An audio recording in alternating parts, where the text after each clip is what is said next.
Welcome to the Cathedral's podcast, Crossroads.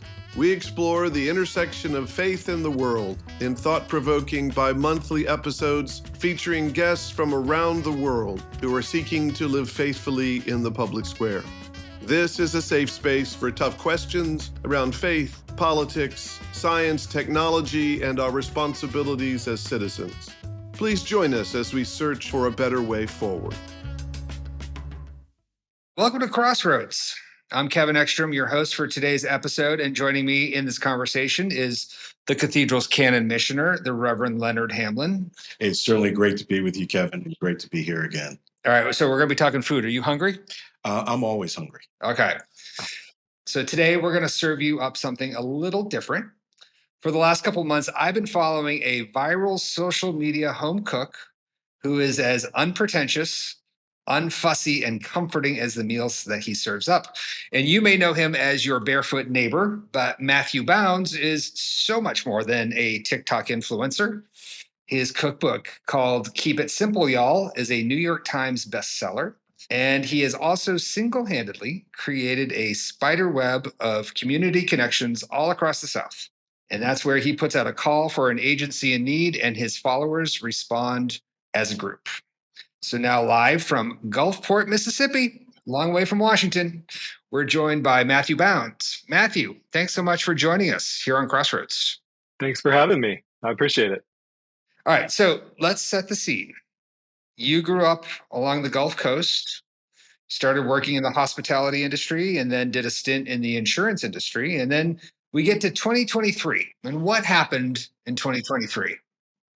2023, I got an offer to write a cookbook, which I did thinking we would sell no copies of, because I was just doing this for fun at this point. I sold way more that summer than I thought I would probably in the next 10 years. In around the end of July, the first part of August 2023, I was in between projects at work, and I had about 2 weeks to kill. And I was just really trying to find stuff to do at my 9 to 5 to keep me busy. And my boss made me a proposition, and she said, "Hey, why don't you just take these 2 weeks off and go see how you feel about this content creation, cookbook writing? Maybe you just want to do that instead. If you want to come back in 2 weeks, you can. If not, that's fine too." So I said, "Okay, let's do it." And day one, I woke up and I was like, "Oh yeah, I'm never going back to my 9 to 5. We're doing this." So I'm going to find a way to make this work. So yeah, the rest is history. And then in 2024, I self-published Keep It Simple, Y'all. That was my second one. And we sold, I don't know the exact number. It was between 30 and 40,000 in a weekend. And it got the attention of the big publishers. And Clarkson Potter ended up picking up Keep It Simple, Y'all, and signed me for a third book. And that's what we're doing now. All right, so let's go back even further. Had you always been a cook? Had you grown up cooking? No, I had not. Now, I grew up down here in the South and on the coast. So, I mean, my mom's a great cook. Both my sisters are incredible cooks. But, I was at traditional Southern house. I was expected to be outside holding the flashlight for my dad, whatever he was doing. I never really learned how to cook. I was actually really terrible at it, notoriously bad cook. It was a joke in our house about how bad I was. So when we all started working from home in 2020, I decided, you know what? I've got 3 hours worth of commute time back in my life every day because I'm not going to the office. I'm going to start getting in there and learning how to cook. And I messed up a lot. I wasted a lot of groceries, but I picked up some stuff, and from 2020 to 2022, 2023, that's what I was really doing, was just learning how to cook. I still learn new stuff every day. I'm constantly learning. I was going to be a DIY content creator when I first started making videos. That was going to be my shtick, was I was going to be DIY and yard work and all this kind of stuff. But the one day I just showed what I was having for dinner and they liked it. So I did it again the next night. And that's what stuck. So I'm like, okay, we're a cooking show now. Yeah, there we go. So can we talk then about your approach to food? Because you never claimed to be Martha Stewart. You don't want to be Martha Stewart. I do not. And you talk a lot. Love Martha if she's watching. Love you, Martha, but don't want to be you.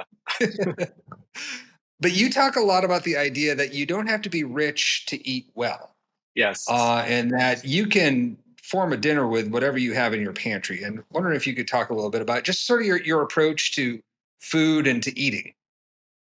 Yeah, sure. I just feel like a lot of people overthink. I did when I first started learning to cook. You watch these people online who are teaching you how to make a recipe, and all of a sudden you're overthinking everything, and you think you have to have these like heirloom specialty tomatoes from this particular part of the equator, and it's just not that serious most of the time.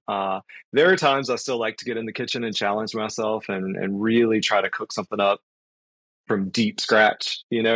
But yeah, I think really my goal is to take the intimidation out of it.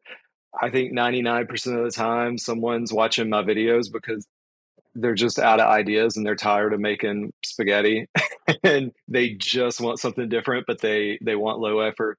They got kids, they got to get to soccer practice, they got work, they got places to be, and it's just really not that overly complicated. But you can still have a good meal, in 30 minutes. It doesn't have to be that difficult. And I think I'd like to remove a little bit of that stigma, a little. I think there's a lot of shame around it. People try to shame people for taking shortcuts, and I don't really like that. So let's talk about food shaming, because you had a recent post where you told people to quote, and I quoting here, to stop clutching your pearls over canned soup.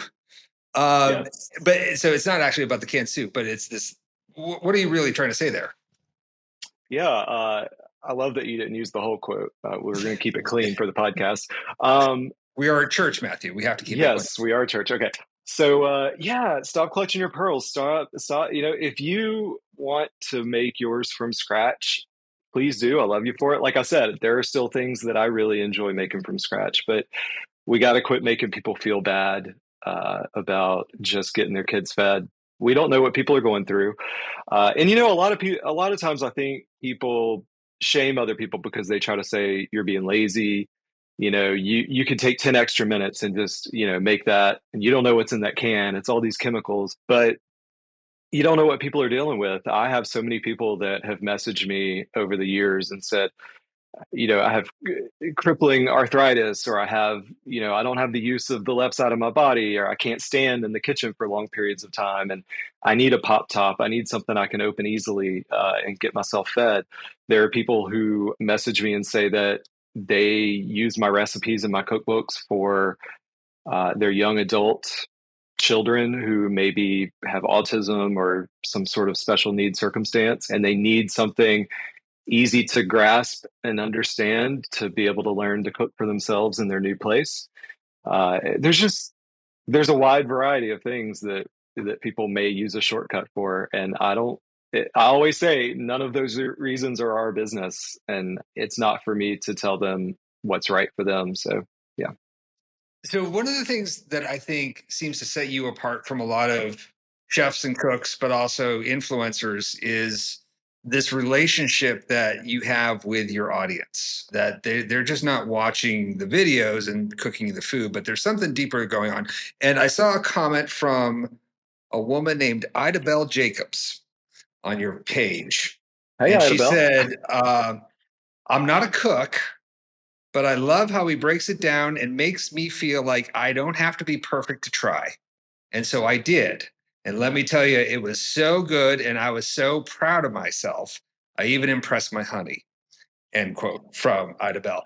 And so I'm wondering, what does that feel like when you have that sort of effect on people, that you're sort of changing their lives in very small ways, but also in very big ways, it seems as well. Feels amazing. It feels incredible. And I've said it before. I'm not ashamed to say that I cry regularly reading comments. I can't reply to everyone. I don't. I get so many in a day now, but I do read them, and a lot of them really bring tears to my eyes because it is moving. A lot of people do feel very overwhelmed, and when I was going through my journey learning how to cook, I was in those comment sections because I would watch this video and I would have follow-up questions, or I would say, like, does that technique really work? Or, so you open up the comment sections and people are just vicious and it's intimidating. And, I I want people to feel like they can get in there and they can take a crack at it. And I really, what I want the one message that I want to get through is that it's a lot of times it's just not that serious. If I say a can of cream of chicken, but all you've got is a can of cream of mushroom, throw it in. It's real. We're not making anything so delicate here that it's going to throw off the flavors, you know. And that's another reason I don't go back to the store. There's a running joke. A friend of mine, I saw him out not long ago, and he said, I quit watching your videos. He was joking with me. He said, I don't watch your videos anymore. And I said, why? And he said, because every time I watch your video, you ran out of something, or the Walmart delivery brought you the wrong ingredient, or you forgot to thaw out the meat. And I said, he's like, why don't you cut that out and edit it, or redo it? And I said, no, because that's real life. I don't go back to the store if I discover I'm out of something. If I can still make the recipe work, I explain it to the camera and we make it work. If it's a fail, I don't post it because I don't want to waste people's time and money on stuff that doesn't work. But if we can salvage it and make it work, I'm going to do it. And I think that's very helpful for people to see that you can swap this out for that, or you can change this out, and it's just not a big deal. Right. Well, and that life is full of mistakes, right? And a It little bit of is. trial and error along the way. Absolutely. The recipe that made me famous, that made my career, I messed up 3 different things in that recipe and I posted it anyway. And I called it chicken cobbler as a joke just because I knew it would piss the internet off. And it did make everyone mad. And it got me on Good Morning America, and it got me a cookbook, and it gave me my career. So, yeah, mistakes happen and they're not always a bad thing. So I was hoping for a plug for your chicken cobbler because I've made it myself.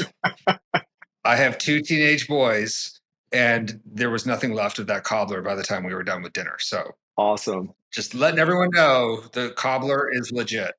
It is. And people love it or they hate it. It's very polarizing.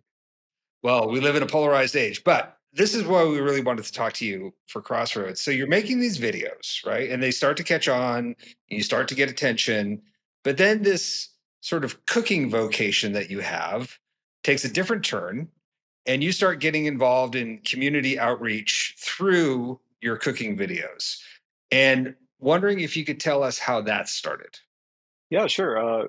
When I first started gaining a following, it was, minuscule, but I had a few people that watched my videos. And this was even before we'd started the cooking.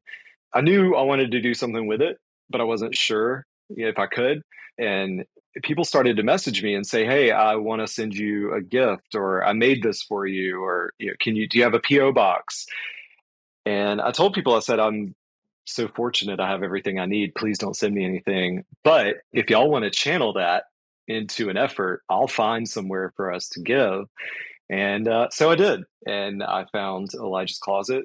They help kids in foster care and families here on the Gulf Coast. And I asked the president, what do you need most? And she said, I need beds for kids to sleep in.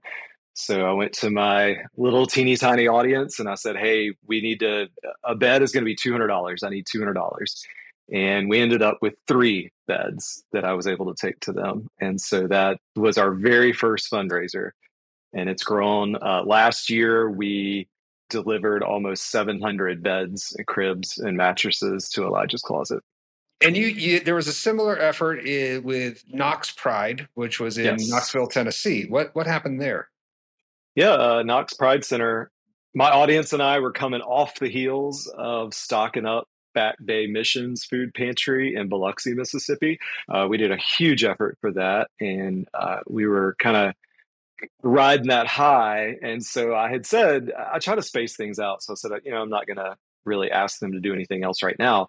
Well, I just happened to be on Facebook, and I saw a Facebook post from Knox Pride Center, and they said, we've got a couple of cans left on the shelves, and then that's it. We have no more food.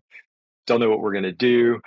And I've been following them for a while. And normally when I do a fundraiser, I get in touch with the organization first. We have all sorts of conversations and we talk, and I get everything lined up. But this one just, I don't know, something in me just said, we got to get on this. I got to get on this right now. So I left.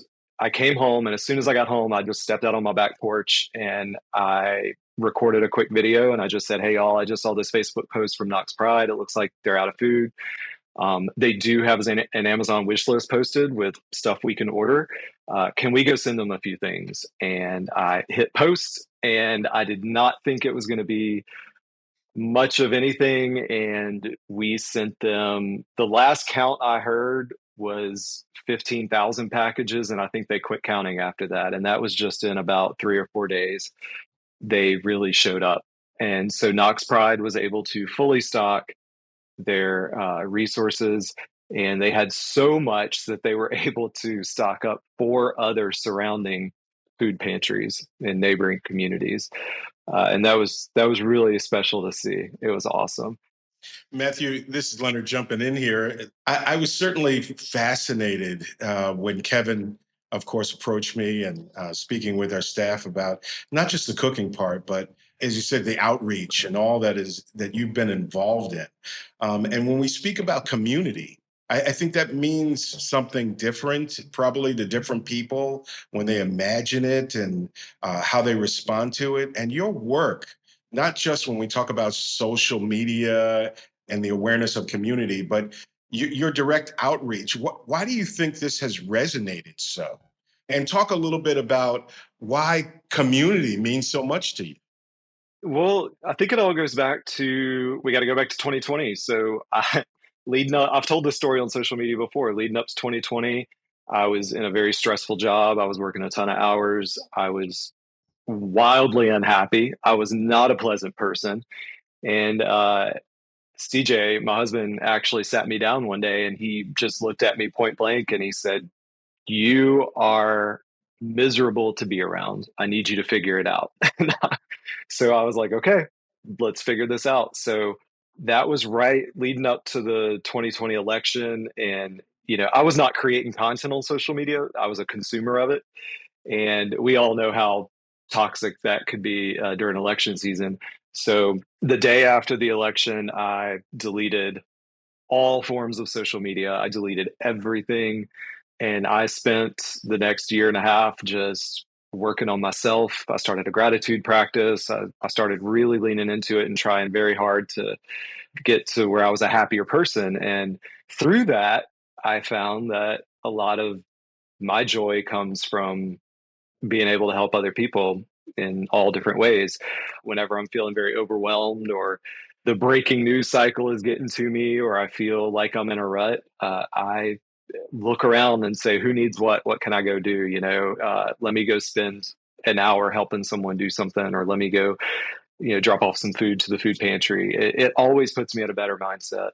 It always helps me as much as it helps the people receiving it. So I think that comes through. And I think, that's the biggest feedback I hear from people, is that we want to help, but we're working, we're busy, we're overwhelmed. We don't know where to direct our resources or our attention. And so I've worked really hard on my credibility, and, people can trust me. So if I come to my audience and I say, hey, here's this organization, they need our help, here's what we need to do, it's always very, very pointed and it's very specific. I can point everyone to this one target. It's a measurable goal, and they know they can trust it. They know I've already vetted the organization, and I never ask my audience to do anything I'm not willing to do myself. So if I ever make a video and I say, hey, we're going to fundraise for this organization, I'll always put the receipt up on the screen and say, hey, I've already given X amount of money and here's my receipt. So I think this all that kind of combines into this perfect storm of generosity. And my audience are just awesome people. They're just great. I think social media is exactly what you make it. If you go into it and you consume negativity and you interact with negativity, you're going to have a negative experience on social media. But if you intentionally decide, just like we have formed this community. I always call them the hashtag Barefoot neighborhood. If you're part of the neighborhood, that's what we're going to do. We're gonna have a positive experience. We're going to be encouraging to each other, and we're going to find ways to help. It just resonates. Yeah, I love that, as you refer to both community and, of course, many of us really love the idea of being part of a neighborhood. And, you find yourself and find the relationships and connections that are in there. You've lifted so much when you're talking about community, neighborhood, and, your experience in there.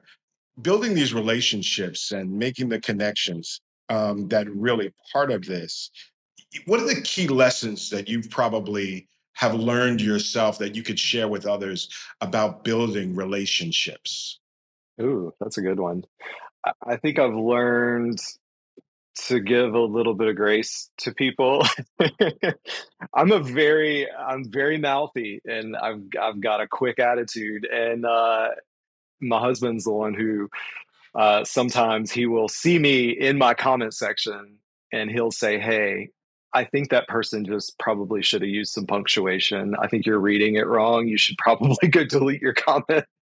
So he's usually the one reeling me back in. But I've learned, especially when you're communicating over text, email, a comment section, things don't always come through. So I've learned to take a little pause there.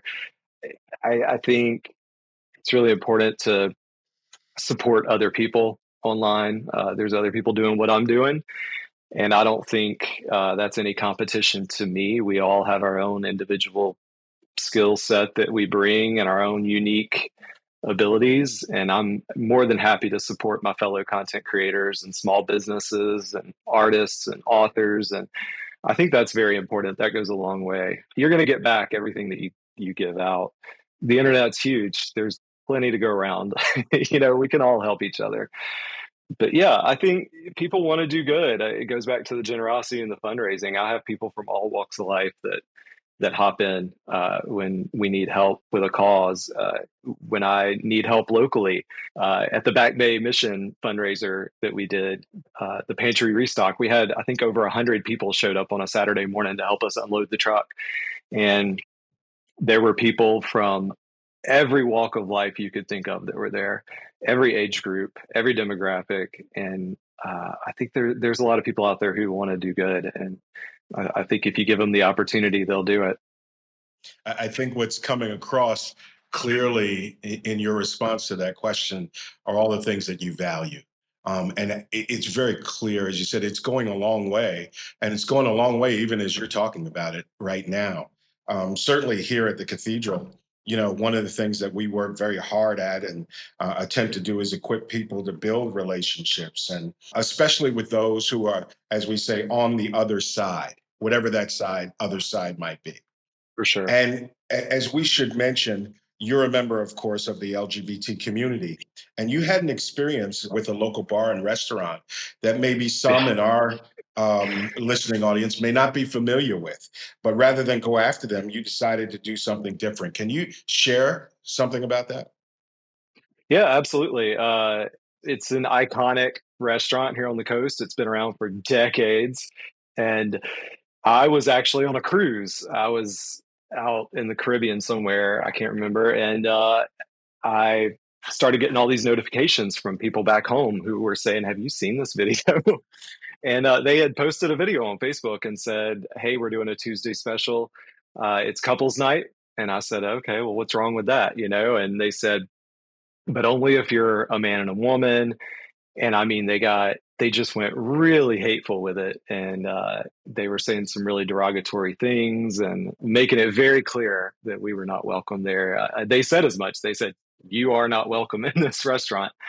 So yeah, I was pretty upset at first. I was fighting mad, and I think I did make a quick little video from the cruise ship, just saying, "Hey, did y'all see this? What's going on?" And that was it.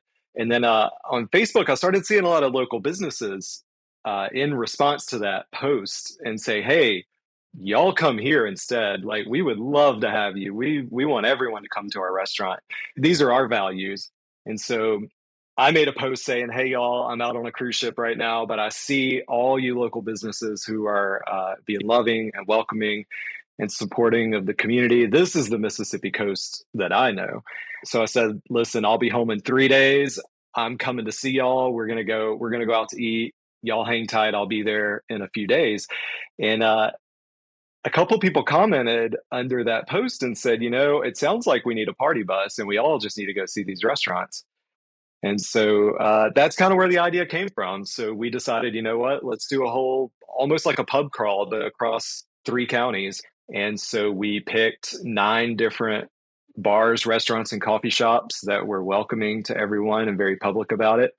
And we had a big group of people. I think we had almost 100 people that got together, and we just caravan. We spent the whole entire day patronizing all those restaurants. And it was such a hit. We turned around and we did it all over again in June. We did a 2.0 and we hit 8 more restaurants as well as the Arts Center. We made a big community art painting as a team effort, and it was really nice. And the joke was that that particular restaurant that started it all was Voldemort for the day. We don't say their name, we don't talk about them. This is not a retaliation tour. This is us giving our business to the people who want our business and who show the values of the Gulf Coast. So yeah, it was great. It turned into something really special. You're modeling so much, and bringing, I hate to put it this way, but you're bringing so much to the table, for us in this conversation. But it's no secret you grew up as a preacher's kid. I did. And so, growing up and looking at different things, wondering if you could talk about your journey and where things are now. Ah, so I grew up Faithway Landmark Missionary Baptist down here in deep South Mississippi, and that is a whole other breed of Baptist. Yeah, preacher's kid my whole entire life. If the church doors were open, we were there. And I left. I mean, I think I was maybe 19 or 20, and I dipped out. I spent most of my 20s not really thinking about it much, just kind of doing my thing. And then, yeah, I really started to dive back into it all. Like I said, back around 2019-ish, when CJ sat me down and said, "You're miserable, get a life." That's when I started to doing a lot of soul searching. I read the Book of Joy with the interviews with the Dalai Lama and Desmond Tutu. And that was really an incredible read. And it really started me down this path of exploring all kinds of stuff. I started my gratitude practice. I did dip my toe back into the Episcopal Church for a little while. I still attend loose. We're going to use that term loosely. There's no regular rhythm to how I attend, but the Reverend there is really incredible. He and I have had some really, really deep discussions. And we went to lunch one day, and I told him, I said, "Look, Father Patrick, I'm going to be honest with you. I don't really believe most of what's going on during the church service. I just kind of am doing my own thing in my head. I'm setting my intentions for the week. Communion is for me to reflect on what I'm thankful for that week." And he said, "Well, that's a hell of a liturgy. That's awesome. I love that." That's thinking outside the box. And so I really love to be involved in a space that open and welcoming. Yeah, I don't know. I have really arrived at this point in my life where I just don't know. It'll all be a surprise once I'm dead and in the ground. And all I can do right now is just live the best I can and keep exploring. If I said what my faith was today, it would be different 6 weeks from now. As my life moves and changes, so does my view and my what I believe or don't believe or feel. So, and I don't know, it works for me. I love it. I love always thinking about new things or learning about something new or exploring new sides of things. So, yeah, I don't have a very clear answer on that. No, but it is reflective, and I think what will resonate with so many individuals is that this is a journey. And being able to take the journey is part of the experience and the joy. I really am inspired by your questions and, to really let everybody know that we all have questions. That's what moves us forward. And so you're bringing your questions to the table, you're enjoying the experience, it's leading you to more. You've taken this, of course, profession and turned it into a vocation. See, Leonard, I told you he was a good cook. It turns out he's a good Episcopalian as well. So. How about that? That works out well. All right. So, Matthew, last question. Where do you find hope? Man, I hate to keep going back to it. I'm going to be a broken record here. I find hope in the giving and the getting involved with people that really fuels me. And it gives me hope to connect with people. I've met so many people who did not approve of a gay man. And they've told me that they started following me for the cooking, and now I've changed their mind on what a love-in relationship can look like. And I've expanded their viewpoint, and that gives me a lot of hope. So social media continues to surprise me. So yeah, I think other people give me hope.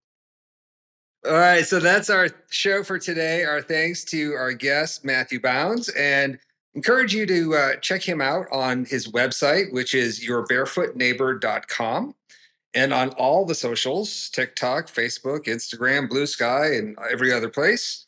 From all of us here at the Cathedral, thanks for joining us. Take care of yourself and take care of each other. Thank you, Kevin, and thank you, Matthew, for joining today. It has been a wonderful and inspirational pleasure. Thanks for having me.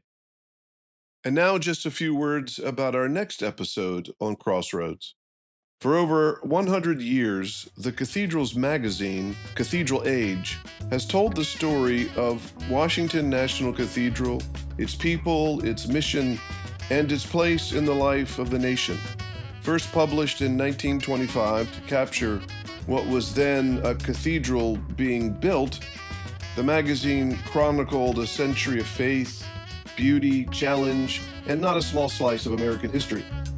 As we celebrate this milestone, join the Cathedral's longtime editor, Kevin Ekstrom, and our provost, Canon Jan Cope, as they tell the story of Cathedral Age and reflect on how the Cathedral's story speaks to the present moment and inspires generations to come. Thank you for listening to Crossroads, and until next time, many blessings. If the digital offerings of the Cathedral enrich your daily life, please consider becoming a supporter today by making a gift at cathedral.org/inspire.